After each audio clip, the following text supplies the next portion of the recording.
13 i 31 minuts, la 1:30 passaetes, i així en València Abierta tinc el plaer de tindre en les meues mans un llibre que em va arribar la passada setmana i que és una xicoteta joia de la nostra cuina, de la nostra tradició. Es diu La cuina del Cabanyal.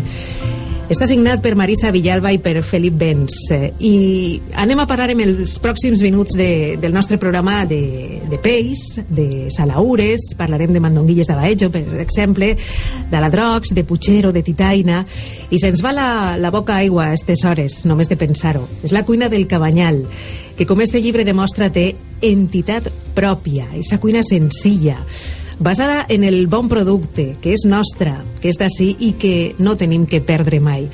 Donem la benvinguda als seus autors, a Felip Bens. Hola, Celia, què tal, com estàs? I a Marisa Villalba, benvinguda. Hola, gràcies.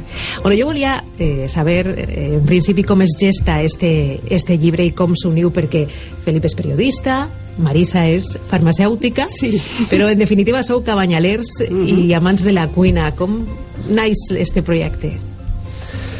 Es començarem a pensar per què pensàvem que el Cabanyal tenia entitat pròpia, el que tu has plantejat al principi, no? Per què la cuina del Cabanyal tenia una entitat pròpia i singular.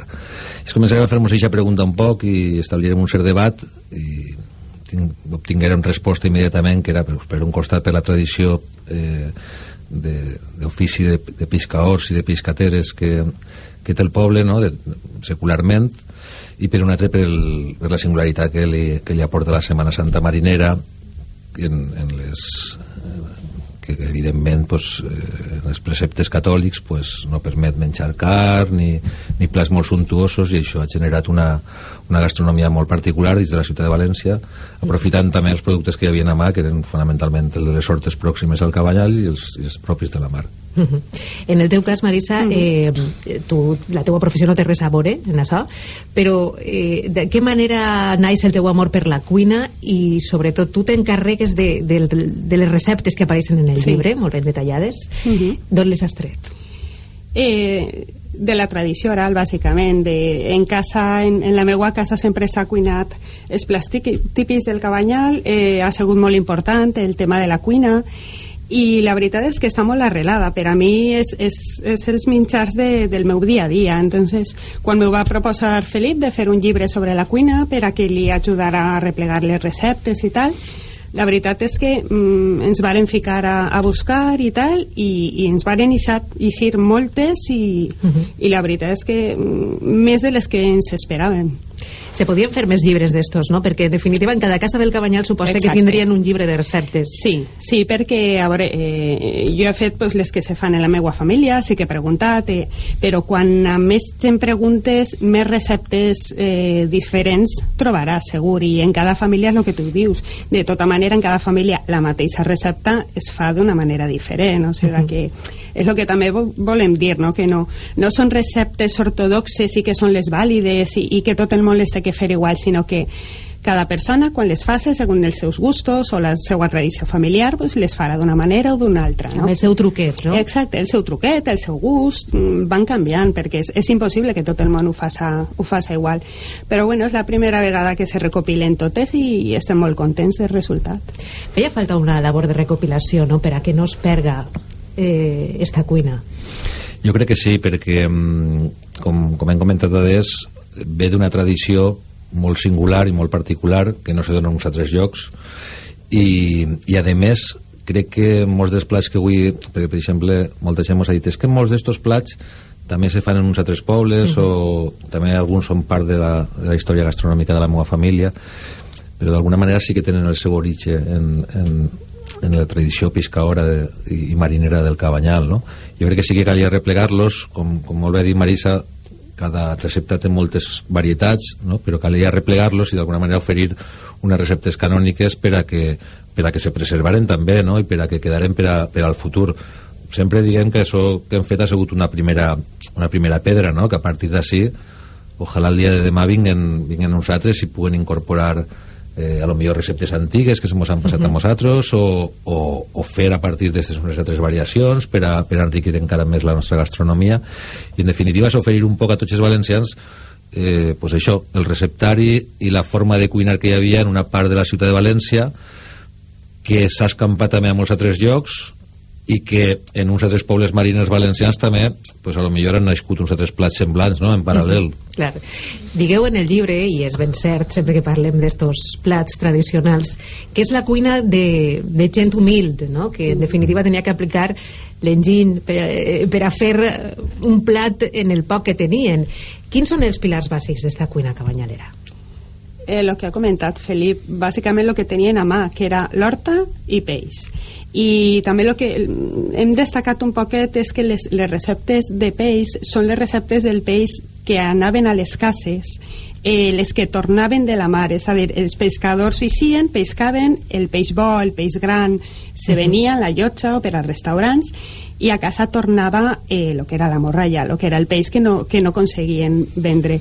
Entonces, en esa morralla, en ese peix en principi de pitjor qualitat, és en el que estan fetes moltes de les receptes. Entonces, n'hi ha receptes entre cometes adaptades. Per exemple, l'allipebre més famós és l'allipebre d'anguila, perquè és pues, el més sucós, però així hem posat l'allipebre de perló, perquè era el peix més barat i més comú que n'hi havia, no? Entonces, volem donar un valor també a això, als peixos esos que tornaven de les barques i que molta gent ara va al mercat i no sap com fer-ho, perquè estan allí, n'hi ha mabres, n'hi ha patxells, n'hi ha uns peixos que la gent es mira i no sap com cuinar-los. Entonces, també volem ajudar a donar a conèixer un poquet les maneres de poder cuinar-los i de disfrutar d'uns peixos que estan molt bons. A l'hora d'elaborar avui en dia estos plats, quina importància tindria, perquè estem parlant del producte, de l'important que és el producte, el mercat del Cabanyal, el poseu també en valor en este llibre?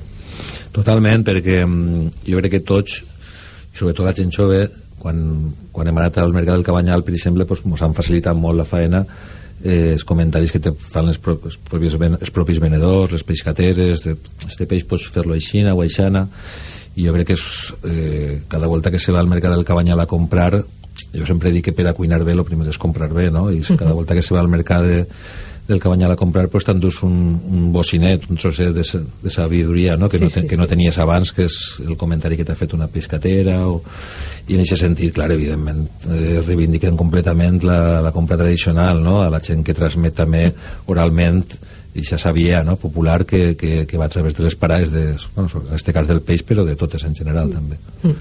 Exercices tu també esta cuina que proposes així? Sí. Marisa, la cuines? Sí.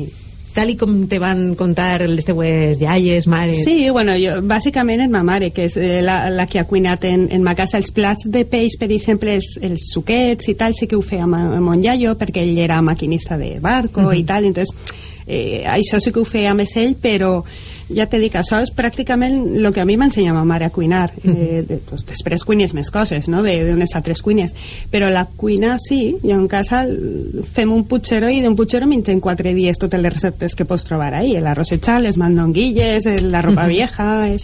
A voltes, jo ho he comentat al principi del programa, que tenim família i tirem de receptari, a voltes ens calfem molt el cap i fem coses molt elaborades, i este llibre a mi d'alguna manera m'ha reconduït a la cuina que feia la meva iaia, més senzilla, saborosa, sempre bona, sempre tots els plats estaven bons, i he redescobert que esta cuina és més fàcil del que en principi pensàvem, i que a lo millor pots fer una coca de llonganissa, per exemple, tinc així d'una manera molt ràpida, una coca de sardina, les mangondonguilles de baejo, les clòchines, per exemple, que manjar, però no és un llibre només de receptes, també és un llibre, d'alguna manera, un document històric de la vida dels veïns del Cabanyal a través de personatges que Felip ha recuperat i que ens conten la seva història, també a través de la teua família pròpia, no, Felip, de les històries del teu abuelo, com dius tu en el llibre.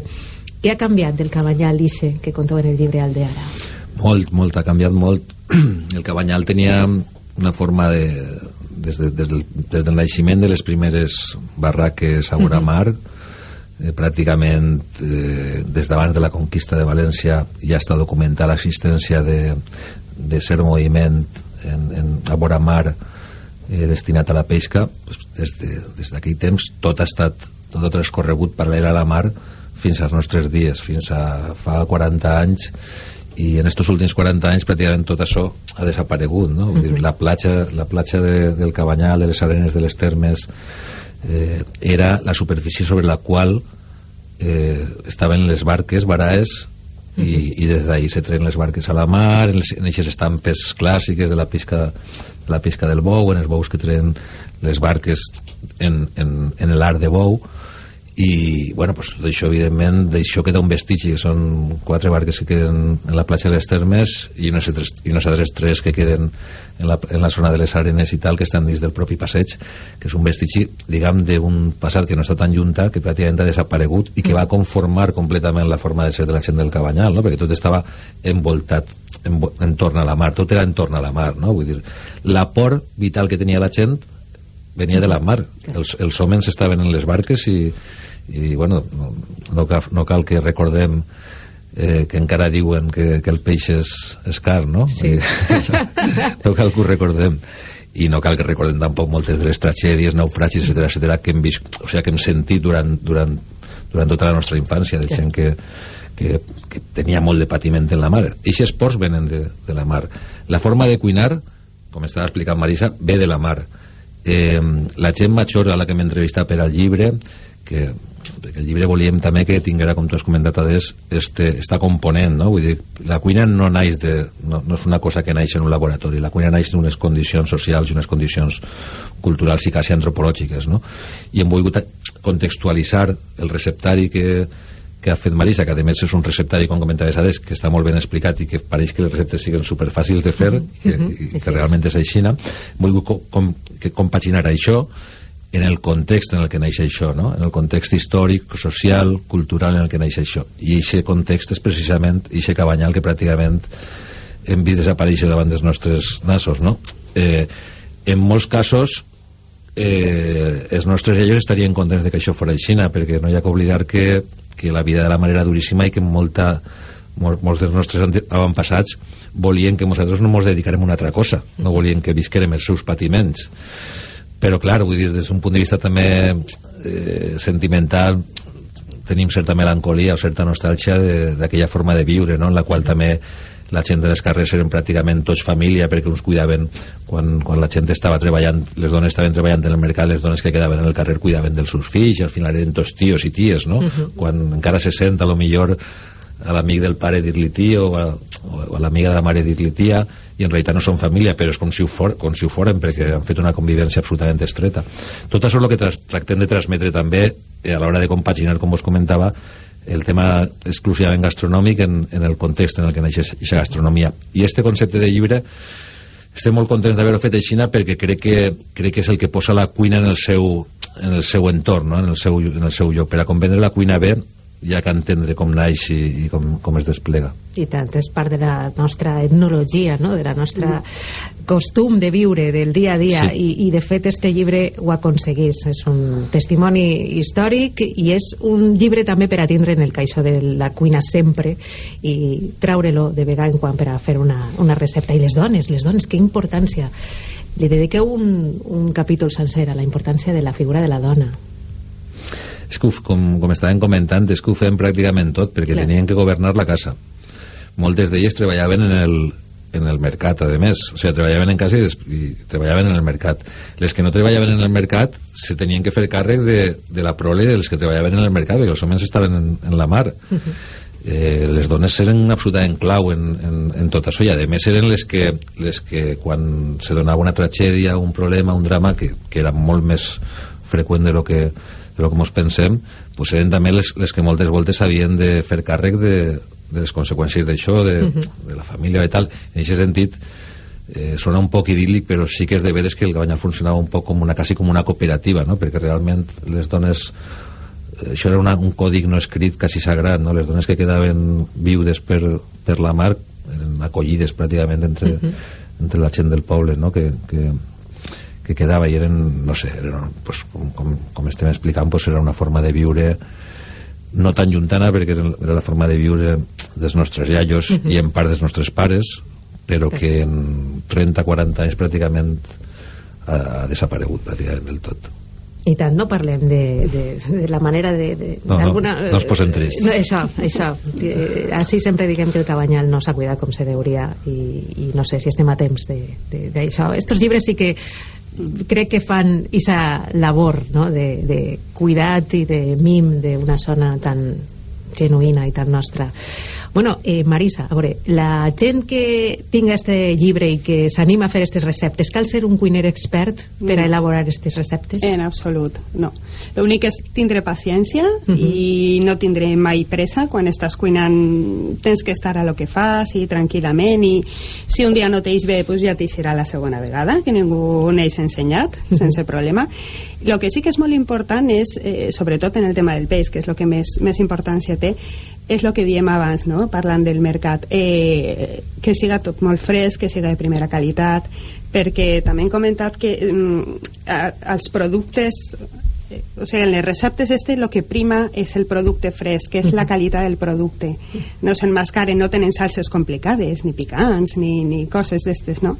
S'interessa respectar el sabor propi per això, perquè són molt senzilles. Realment l'elaboració és molt curteta, en el cas dels caldos i tal, pues sí que necessita més temps, però en principi és molt curteta per això, perquè el sabor se queda molt pur i realment són fàcils de fer, no, algunes són un poc més elaborades, però realment pràcticament totes en mitja horeta les tens fetes, cada una, claro. I això, com ha dit Marisa, en un bon producte, en un producte fresc del mercat del Cabanyal mateix, no? Bueno, com està anant el llibre? Sabeu alguna cosa?